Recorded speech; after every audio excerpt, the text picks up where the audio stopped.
The views and opinions expressed in this podcast are simply that, opinions. All are presumed innocent until proven otherwise in a court of law.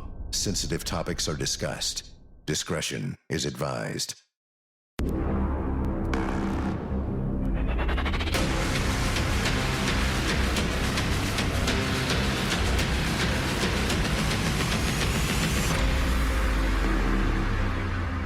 I'm Vinnie Politan. The subject of my investigation is the case America is obsessed with, the tragic abduction of Nancy Guthrie. A lot of attention and a lot of resources have been put into this case without any arrests or proof of life. Here's the story. Nancy Guthrie is 84 years old, a mother, a grandmother, a woman who lived quietly in the Catalina foothills north of Tucson. On Saturday, January 31st, she returned home around 9:45 p.m. after dinner with family. By morning, she was gone. When she didn't show up for church the next day, relatives checked on her. Inside the home, something was wrong. Deputies soon declared the residence a crime scene. Authorities say the evidence indicates Nancy did not leave voluntarily. Blood confirmed to be hers was found outside. Then came the twist. Surveillance captured a masked figure on her porch during the night, reportedly carrying a backpack and what appeared to be a gun. Security systems were disabled. Now, the FBI has joined the investigation. No suspect named, no proof of life released, and the nation watches, waiting for the next break. This hour, we're really going to focus on the surveillance video of the suspect. That infrared, nighttime, black and white video that we've been looking at, but tonight we're really going to break it down. So first, let's take a look at the whole video first. And there's a few pieces of it that we've put together here. Take a look.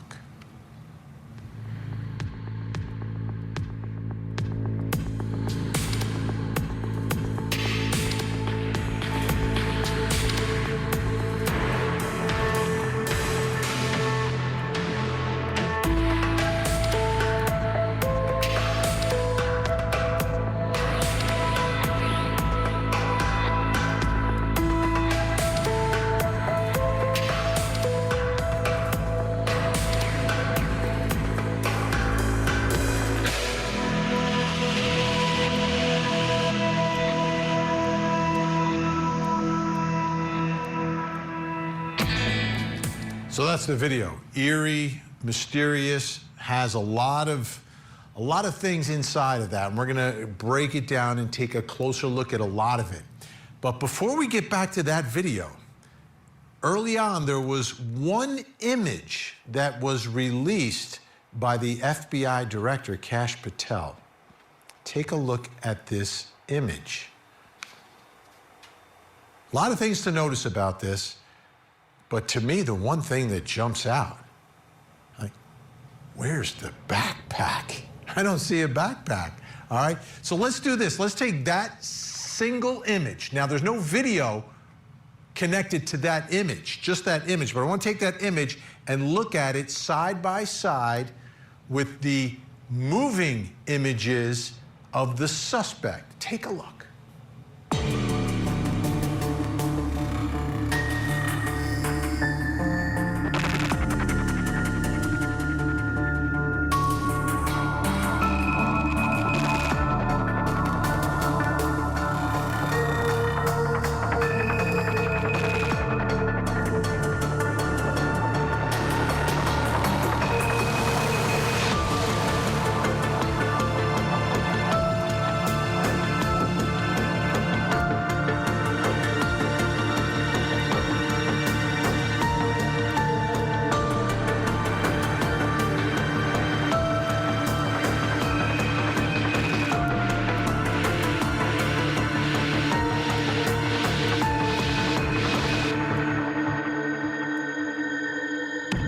Okay. What are the differences here? What are the differences? First, the backpack.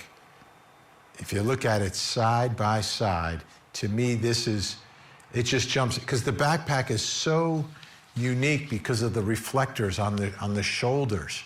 And on the right side, you can clearly see it. On the left side, it's nowhere to be found. Where's the backpack?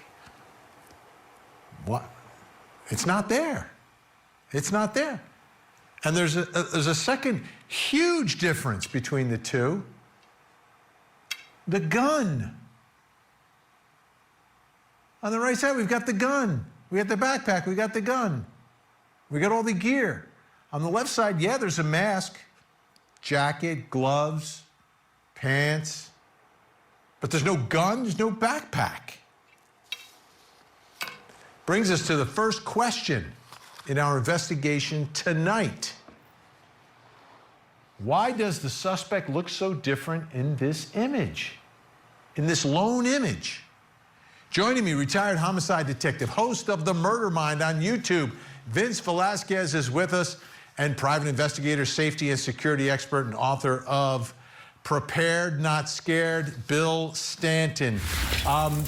I've got to give you some more information on this, though, because there was someone who just posted something on social media, one of the local reporters who's been on this story from the beginning, and I think we can put that up right now if we have it.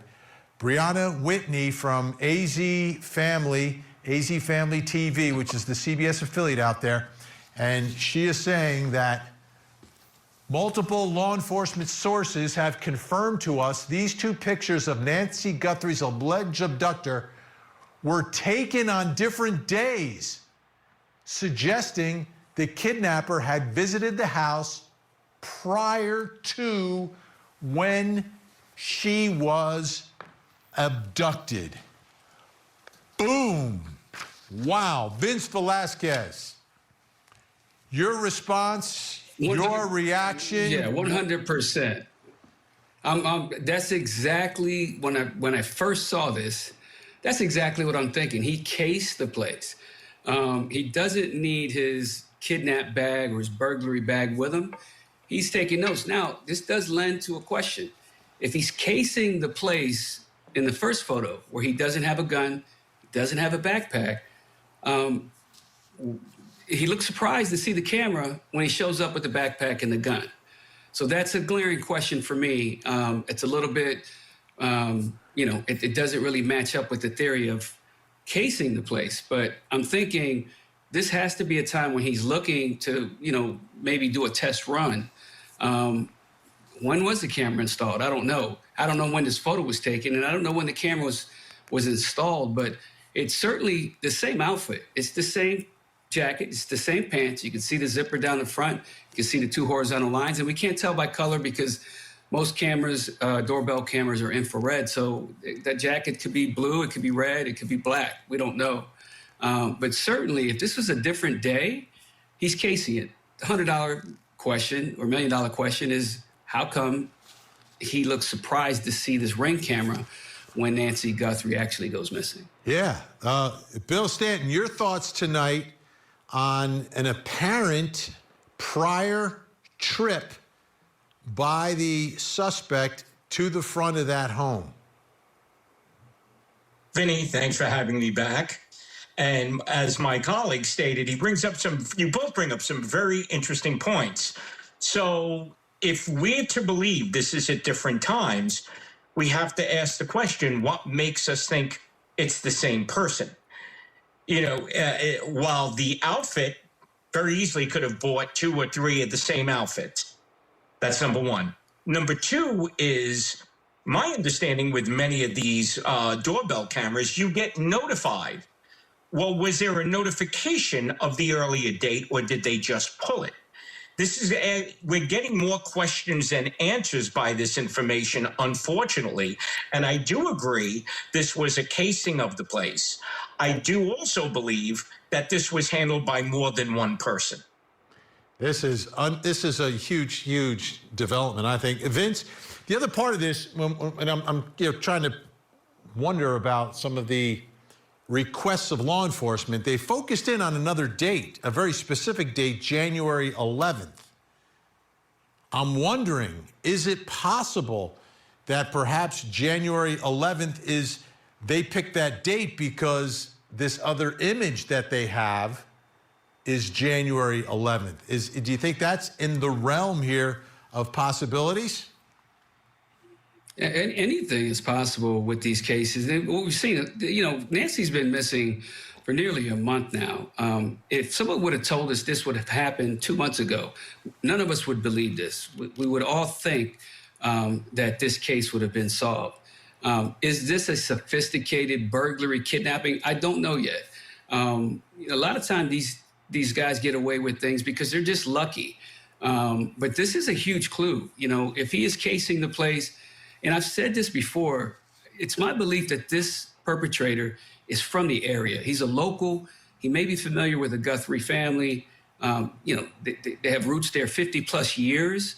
And this could have been some type of scheme that has been developing for some time. I think when we really find out who this suspect is, he's going to be someone local. And there may have been 3, 4, 5 times when this person actually cased, the place. Again, my question would be, when did that camera go up? I mean, if he cased the place at some point prior to the camera going up and assumed it wasn't there, didn't see it, just walked by the one time we have the still photograph, didn't see it, and just was satisfied with what he saw. And when he got closer, and if you look at the video, he really doesn't see the camera until he gets right up to the door. So that very well may be exactly what happened. Just didn't see the camera when he was casing it, but when he actually perpetrated the crime, he's shocked to see it there. Unbelievable. Bill, what does this tell you if he arrives, if he's there on a different day? Does that scream kidnapping, abduction kind of purpose, motive behind all this?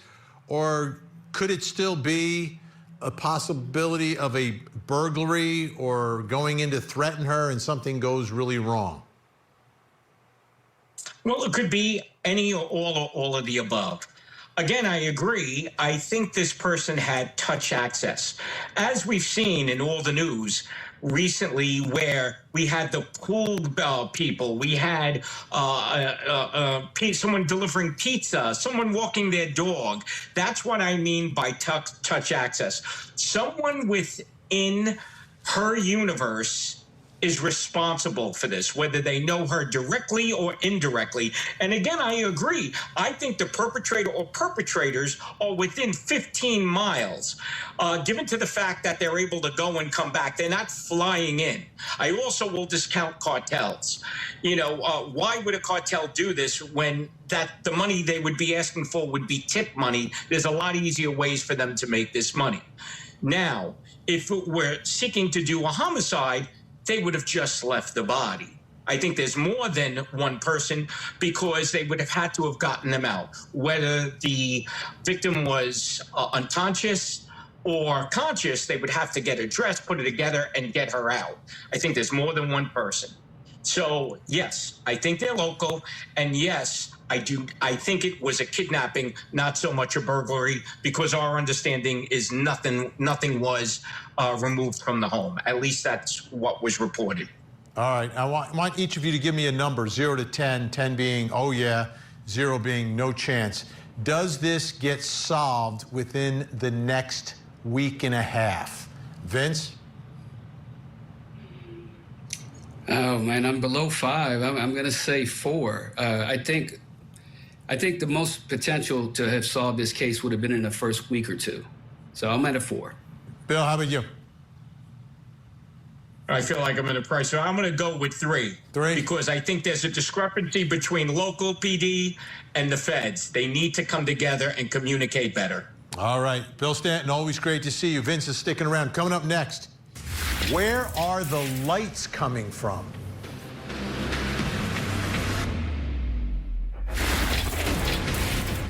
The Court TV podcast will return. We just really don't have enough to say, this is our suspect, this is our guy, we know, or our gal. We just don't know that. And it's really kind of reckless to report that someone is a suspect when they could very well be a victim. I bring to you, to the media, I plead with you to be careful of what it is we put out there, because we don't have anybody here listed as a suspect. And that was the sheriff early on in this investigation, about 5 days in, when some people were indicating that law enforcement sources were providing information to some media members that the son-in-law, Annie's husband, was in fact a suspect in this. Now, he hasn't been named as a suspect, but the sheriff there reacting to some of the media reports about it coming from police sources. So, interesting take on all that. He has subsequently cleared the family, has absolutely cleared the family. But we do have a suspect. We just don't know who it is. Let's go back to the video, and I'm going to point out something in this video. As you take a look at the suspect walking up here, and you see he's got his own light that goes on, but even before that, when his light is not on, what is that on the ground next to him? A shadow. Why does he have a shadow? Why is there a shadow? And is there a significance to that? Is that important in all of this? Something else I want you to take a look at, which is in the background. Some lights. Remember, this is like, I don't know, 2 o'clock in the morning on a Saturday. And in the background, across the street from the home, there are lights on. This is a dark sky community, so the lighting is extremely limited. So where are those lights coming from? And is there any significance to that? And that's my question. Let's get to the next one. Where are the lights coming from? The lights for the shadow, the lights in the background? Let's bring in our guests. Joining me to help answer this question, retired homicide detective Vince Velasquez, still with us, and joining me, former homicide detective, host of The Interview Room with Chris McDonough. Chris McDonough is with us. All right, Chris, I'll begin with you. Why does he have a shadow in this dark sky community in the middle of the night? Thoughts? Yeah, I think that night there's a full moon. And I think that's the illumination behind him. Because if you take a look, Vinny, at the other photograph that you just put up a little bit ago that Vince was talking about, the contrast is very stark. Behind him, there is no other illumination. So I think that's coming from the moon. The moon, okay. Vince, do you agree? You think I mean, it's dark sky country, so I mean that's one of the reasons they have it, because so you can enjoy nature. Full moon? Could be, and that'd be something easy to check, you know, with the National Weather Service.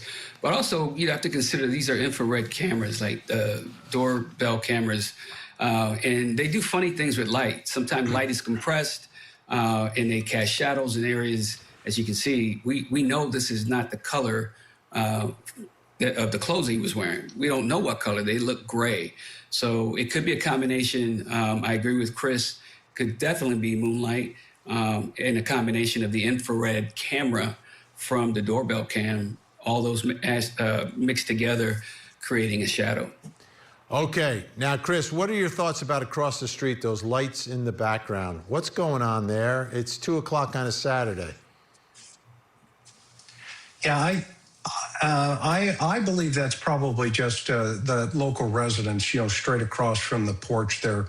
I don't see any other anomalies personally that, you know, are sticking out. So I think that's just the illumination, Vinny, from the house behind him. And when you say the illumination of the house, do you mean exterior lights, interior lights? Like, could they be awake and up on the, I don't know if that's the first floor, second floor, I don't know what that is.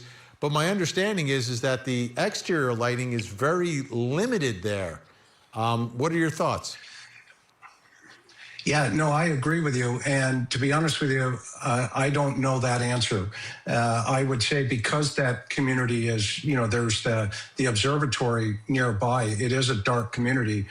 So it does stick out as kind of an anomaly. And of course, you would want to go talk to those folks and kind of get an idea of, do they leave their lights on at night? And if so, why? Yeah. Vince, I'm really interested in that. That's across the street if the lights are on inside, somebody could be awake. And it's Saturday night, and not everybody's like me who goes to bed real early on Saturday nights these days, but they could be up and awake and maybe see or saw something or heard something.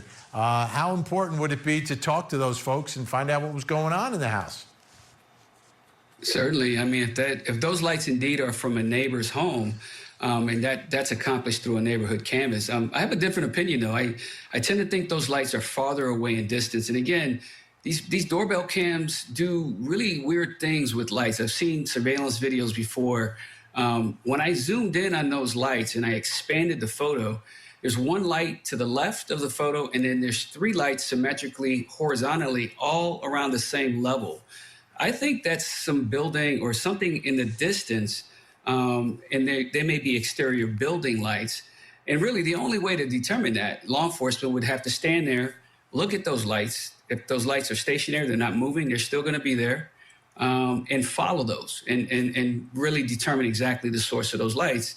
And if there indeed is a neighbor across the street, that's a valuable source of information. If it's something that's a mile away or half a mile away, it's probably not going to provide much information. And Chris, I think you mentioned this, but I know you've gone through this video a million times, right? And you've gone through it like we're doing tonight, frame by frame. Some people have attempted to say they've seen perhaps something else going on in the background. Did you come across anything else of note or interest in this part of the video in the background? I haven't, Vinny. I mean, I just, to Vince's point there's just so many unknowns.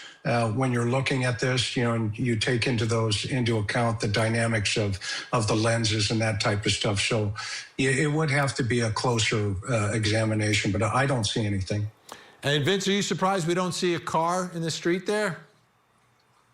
No. Again, he didn't carry Nancy Guthrie on his shoulders. I don't think anybody believes that. So there has to be a vehicle somewhere. Yeah. There is something interesting he does. When you go back and look at this video, when he's going out to get the piece of shrubbery, allegedly to cover the camera, something catches his attention and he looks out to the street. Yeah. That's interesting to me. I wonder what that was. Could it have been a neighbor? To Chris's point, if it was one of those lights that just happened to come on, or another light that we can't see. But if you go back and look at that video, something certainly catches his attention to cause him to look over his shoulder into the street. And that's really the only thing I can pick up on. And to Chris's point, we really don't know. I mean, we're all just speculating at this point. Those lights could be anything, and again, who knows what other photographs are on that camera that they got from January 11th or any other day. Yeah, that have not been made public, right? Other people. Yeah.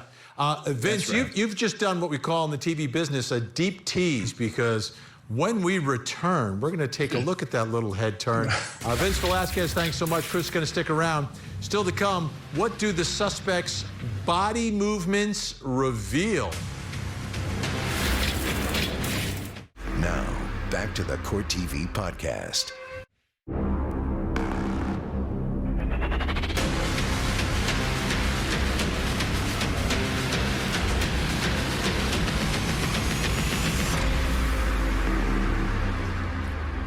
I'm Vinnie Politan. We continue our investigation of the abduction of Nancy Guthrie, a story the public is invested in, a story where the nation is praying for the safe return of Nancy. Here's the story. She raised strong daughters, including Savannah Guthrie, co-anchor of NBC's Today Show. But in her own home, Nancy Guthrie now stands at the center of a chilling mystery. The 84-year-old was last seen Saturday, January 31st. By the next morning, she had vanished. Her family found the house disturbed and called authorities. Investigators quickly shifted from missing person search to suspected abduction. Blood identified as Nancy's was found outside. Detectives revealed that digital monitoring tied to her pacemaker and home security systems were disabled overnight. Then came the reveal, a masked individual caught on camera outside of her home in the dark, armed, deliberate. Ransom letters surfaced though their authenticity has not been confirmed by investigators. The FBI is now involved. Thousands of tips are pouring in, but Nancy remains missing. What I want to do right now is continue our look at this surveillance video, but I want to slow it down so you can really absorb what is happening and what the suspect is doing, and maybe pay attention to things that maybe before we didn't pick up when it's run in real time. So let's take a look.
And that brings us to the next question in our investigation. What do the suspect's body movements reveal? The way he is moving, what he is doing.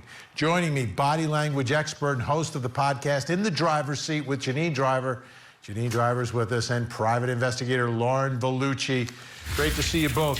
Janine, give me your overall interpretation of his movements on that front porch as we watch him.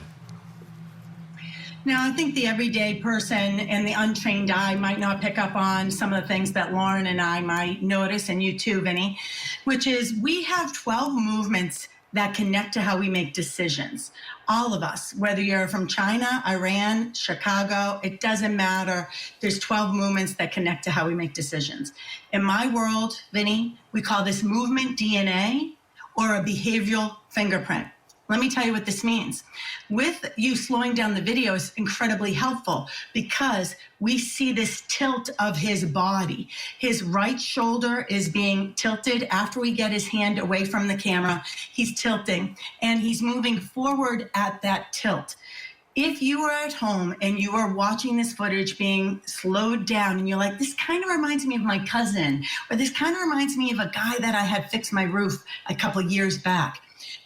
Because we have movement DNA, there's about 7 billion people on the planet, 36 billion ways we move our body. This is why it's so unique, Vinnie. When you're at the movie theater, you're like, wait a minute, is that my neighbor? Wait a minute, is that Beth Karras from Court TV from years ago? There's something about the movement. See how he's tilted down to the right. Now let's play devil's advocate. Well, Janine, how else would you walk? Well, some people walk incredibly straight with their chin up. Some people walk accelerated forward and they're leaning forward. Here with this tilt that we have, in my world, it's called evaluating. I live at the tilt. So I stand at a tilt. This person likely when standing will tilt from one hip to another often because we're seeing this. This, by the way, is evaluating. These are people who like a system, weighing pros and cons right here. And guess what else, Vinnie? People who live in this diagonal space, and I'm one of them, they see things in shades of black and white, not shades of gray. So sometimes people who are these high evaluators, they're like, well, we've got to take her. You know, how can we teach Savannah a lesson or whatever the purpose is of taking Nancy? These types of people are like, well, we either have to do this or we have to do that. They tend to not see shades of gray. So if you're noticing this movement, if it looks familiar, please contact the police. Maybe you know something you think is insignificant, but might be more significant than you think. Absolutely. Lauren, I want you to take a look. I want to go to one particular moment when he first turns around away from the camera. He bends down, that left arm is going down there. We can get rid of the words so we can see the whole thing. Beautiful.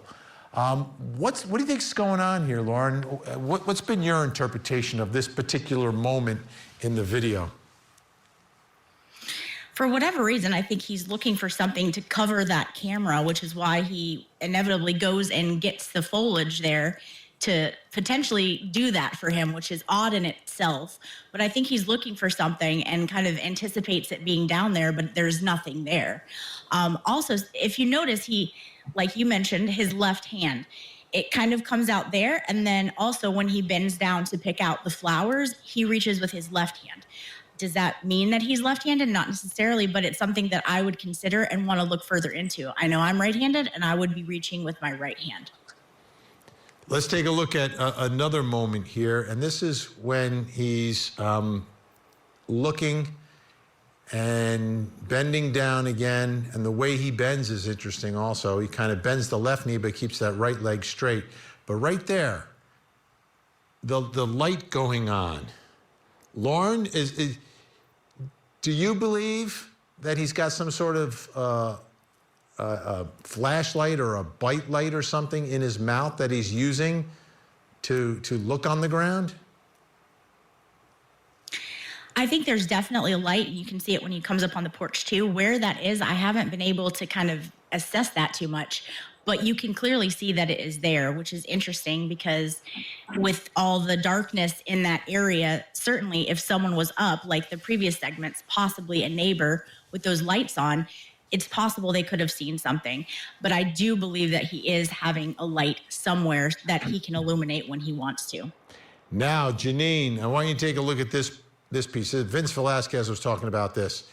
He's down, he comes up, and then it appears that he turns to his left with his head as he's coming up. What do you think is going on there?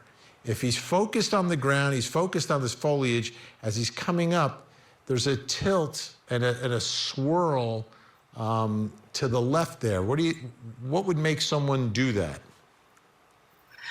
Now, Vinnie, it could be several things. He could have heard a sound. He could have seen something. But I think if we really go to that 30,000-foot view in the sky, this is a pre-assault indicator. We see this all the time in law enforcement. Before someone is going to attack, they'll often blade their body. They look around, even if he didn't hear a sound or hear somebody. If he's about to go in and he knows he's going to take Nancy, it is not surprising that he might be blading his body and looking around. We saw something similar with Chris Watts. Now, I don't know if you remember this, Vinnie, I'm sure you do. Chris Watts, a next door neighbor, had a camera facing Chris's driveway over there in Colorado. And the police come in and they're watching the footage with the neighbor. They're watching Chris Watts, who said his pregnant wife, Shanann, and two young daughters, Celeste and Bella, went missing in the middle of the night. He's watching the footage. And as he's watching the footage, don't you think you'd be watching your neighbor's footage if your pregnant wife and two young daughters went missing? Instead, what does Chris Watts do? He blades his body. He looks towards the exit. This could be kind of a last minute, am I going for it? Especially with evaluators. Evaluators want the system. Pre-assault indicators are blading their body. If you're ever talking to someone and they're getting a little aggressive, and all of a sudden they look around and you're like, what the heck are they looking at? That is the step just before the attack. And by the way, I know that he stepped back to go get the plant or something to cover up the camera, but there's something that we talk about in law enforcement, Vinnie, which is right here. When someone, before they do an attack, they take a step back, it's called psychological distancing. Because right here, I'm Janine Driver. I'm the mother of three sons, Angus, Charlie, and Jack. I'm not going to go do this crazy thing and kidnap somebody or punch someone in the face. So what often happens before an attack. There will be a natural step back. It's called psychological distancing, because now that's not Janine. I don't know if you remember this. In Florida, there was a guy, his wife got fired. She was a school teacher. He went into the school board meeting, spray painted a V, put a circle around it in Florida for vendetta, and then pulled out a gun, had everyone leave except the men on the school board. He was right there, right up with the school board people with the gun. But when did he shoot? When he was way back here. I remember that. He goes way back. What does he do? Watch the footage. You can see it on YouTube. He looks to his left. He looks to his right. He does that blading of his body. He pulls out the gun and he begins shooting. So this is indicative of a pre-assault indicator at the very least. Maybe he saw something or heard something. Just because he looked around, it does not mean he saw or heard something. It could just simply be, hey, am I ready to go and not being seen? Gotcha. Lauren, we have like 15 seconds. Your thoughts about the little glance over to the left.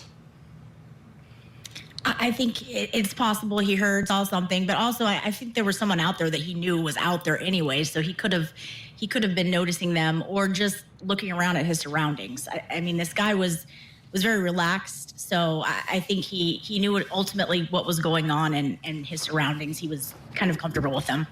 All right, Lauren Vellucci, always great to have you on the program. Janine sticking around. Coming up next, what does the suspect's face reveal?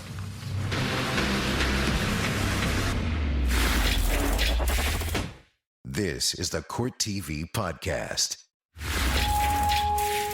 Potential units copy appeal. Simply reference missing person under PTSD at 5820-5820, approximately Escalante. Copy reference Nancy, a white female, 84 years of age, 5'2" medium build, pineapple blue, ring after 2,200 hours as of yesterday. Nancy has high blood pressure, pacemaker, and cardiac issues. Sending channel 619. And those are some of the original dispatch calls on the day that Nancy Guthrie was reported missing. Can you believe it? I mean, how much time has transpired here? We've got video of the suspect. It seems investigators may have even more video, yet we're still here without the case solved.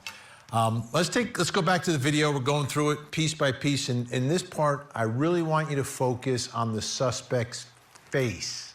Let's take a look.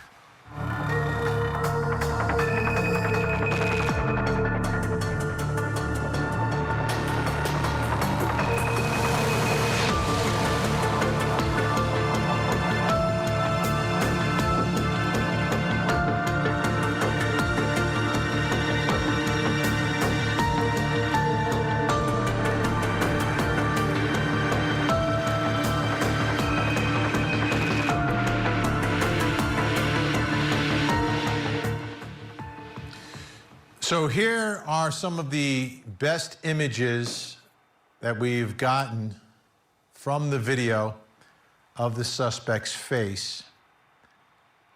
And that brings us to the next question in our investigation, which is, what does the suspect's face reveal? What we can see of it just around the eyes, a little bit around the lips and the mouth. Joining me to help figure all this out, still with us, is Janine Driver, body language expert, and former homicide detective, host of The Interview Room, Chris McDonough. All right, Janine, I'll give you first crack at this. I know you've watched the video over and over again. What are you taking away from his face? Hey, there's not much to look at, but there's a couple little hints here, Vinny, which is, number one, we're not seeing, at least I didn't, maybe I'm missing it, the whites of his eyes. Sometimes when we see all the whites of someone's eyes, that is incredible fear. We saw that with O.J. Simpson. O.J. Simpson was asked, did you ever own Bruno Magli's shoes? He said, I would never own those ugly-ass shoes. He's then in the civil trial given a picture of himself walking on the football field in what? Bruno Magli's shoes. That's important detail because they're Bruno Magli's shoe prints at the scene of the crime for Nicole and Ron, who were killed, right? this is important. When OJ sees that picture, and he looks up, you can see this online, you see the whites of his eyes. This is fear. He's even asked, hey, describe what you're wearing for a coat. And he can't. We're not seeing all the whites of the eyes. So I'm not seeing fear here. Now let's talk about the shape of his eyebrow that we see a little bit right here. And this is called physiognomy. Our eyebrows, there's 3 types of eyebrows. My friend Brian Galke, he talks about physiognomy and teaches this to lawyers. He said, think about Legos. The Lego characters have 3 types of eyebrows, all of them, right? Straight across, curved, or angled eyebrows. Straight across eyebrows, they want facts, figures, they want to get right to the point. What do I need to know? I'm seeing curved eyebrows here. Curved eyed people, which I am one, slightly curved right here, they care about the people around them. So as we're trying to figure out why would someone do this, why is this particular man involved? Maybe someone in his life had experienced some strife from the family. I don't know, but curved eyebrows. If I was Savannah, I would plead to the people, to the captors, if I was the Guthrie family, about affecting the people around you, how you're impacting the people around you. That's what curved eyebrow people. Angled eyebrow people are like, what's your angle? What's in it for me? They think strategically, long term. We're not seeing angled eyebrows. This is not someone who's thinking long-term consequences. If physiognomy nails it. And by the way, I've been in groups where Brian Galke has talked about this, and people come up and say, you nailed my boss, you nailed me. Everyone is like, the eyebrows are the giveaway here. So this is a person who is caring about the people around him. Who knows what happened? Twice tonight you've compared yourself to this person. We're going to have to check and see if you have an alibi, Janine. Let's go to Chris. Chris, what are you taking away from what we can see of that face? You know, Vinny, I think the first thing, my takeaway is, number one, he is very conscious about his identity as a whole, i.e., if in fact this is going to be the same guy that was there in the first time, he's worn this mask now twice, which, you know, tells us, okay, this guy is a pre-planner, so this is what we would call pre-incident behavior. And then once he gets up onto that porch, everything that he does on that porch is about trying to conceal his face. His hand gestures, his back turns, everything that he's trying to do to cover up that camera. So that kind of, we have to then question, what's his familiarity in relationship to this property? You know, remember we talked about this on your show here, that the suspect would probably have some type of familiarity to this property. The other thing is, I had a ophthalmologist tell me he thought maybe he had seen some type of anomaly around the guy's right eye, just above where that eyebrow is, above the lash. That could have been a cyst. Now, he wasn't able to verify that. I'm not able to verify that, but I just thought that was a really interesting comment from a professional. Absolutely. Absolutely. That bottom right-hand picture that we're looking at, that's probably the clearest shot that we get of him. There was an artist who put together a sketch, and she said, you know, a lot of it was guesswork. We could just put that up really quickly. Don't know if that's him, but that's what she came up with based upon all this. Everyone is trying so desperately to help and to bring Nancy home. I want to say a big thank you to Janine Driver in the driver's seat, Chris McDonough, the interview room. I know your time's valuable. Thank you both so much. Google is working on trying to retrieve even more video, and obviously that would be very helpful here. Something to tie the suspect to a vehicle or tie him to an identity. But it's not that clear if that will ever happen. But what is happening right now is DNA analysis, a very complicated and time-consuming process in a case where time is seemingly running out. I'm Vinnie Politan. We'll keep digging for the answers as the investigation continues.